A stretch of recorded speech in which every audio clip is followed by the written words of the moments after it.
అత్యాధునిక రోగ నిర్ధారణ పరీక్షలు ఔషధాలు నిల్వ చేసేందుకు విశాఖ విమ్స్లో జాతీయ ఆరోగ్య మిషన్ నిధులతో నిర్మాణాలు చేపట్టారు. గతేడాదే నిర్మాణాలు పూర్తయి భవనాలు కూడా సిద్ధమయ్యాయి. అయినా అందుబాటులోకి రాకపోవడంతో సేవలకు అంతరాయం ఏర్పడుతుంది.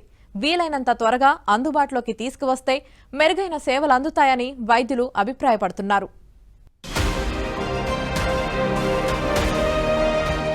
జాతీయ ఆరోగ్య మిషన్ నిధులతో విశాఖ వైద్య విజ్ఞాన సంస్థ ప్రాంగణంలో నిర్మిస్తున్న భవనాలు పూర్తయినా ఇప్పటికీ అందుబాటులోకి రాలేదు.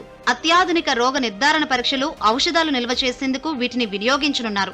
వాస్తవానికి గత ఏడాది డిసెంబర్ లేదా ఈ ఏడాది జనవరిలోనే అందుబాటులోకి వస్తాయని అధికారులు అంచనా వేశారు.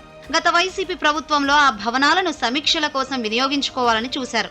దీనిపై విమర్శలు రావడం, తర్వాత ఎన్నికల కారణంగా పనుల్లో జాప్యం నెలకొంది. భవనాలు సిద్ధమైనా సేవలు ఆలస్యమవుతున్నాయి. వీటిని త్వరగా అందుబాటులోకి తీసుకువస్తే వైద్య రంగంలో మెరుగైన సేవలు అందుతాయని వైద్యులు అభిప్రాయపడుతున్నారు. విమ్స్ లో దాదాపు 20 కోట్లతో సిటీ డయాగ్నోస్టిక్ సెంటర్ నిర్మిస్తున్నారు. అది పూర్తయితే కేంద్ర రాష్ట్ర ప్రభుత్వాల నిధులతో అత్యాధునిక రేడియాలజీ, పాథాలజీ, క్యాన్సర్ నిర్ధారణ పరీక్షలు చేయడానికి వీలుంటుంది. బోధనా ఆసుపత్రులు, ఆరోగ్య కేంద్రాల్లో అందుబాటులో లేని పరీక్షలు ఇక్కడ చేయొచ్చు. సాధారణంగా కేజీహెచ్ లో ఒక్కో రోగ నిర్ధారణ పరీక్ష ఒక్కో చోట చేస్తారు.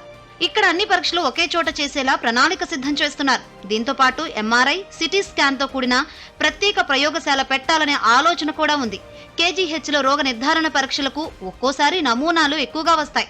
ఆ సమయంలో అదనంగా ఉన్న నమూనాలను ఇక్కడికి తీసుకొచ్చి పరీక్షించేందుకు వీలుంటుంది. ఆయా భవనాల పనులు చివరి దశలో ఉన్నాయని, ఈ నెలాఖరుకు పూర్తయితాయని ఏపీఎంఎస్ఐడిసి అధికారులు చెబుతున్నారు.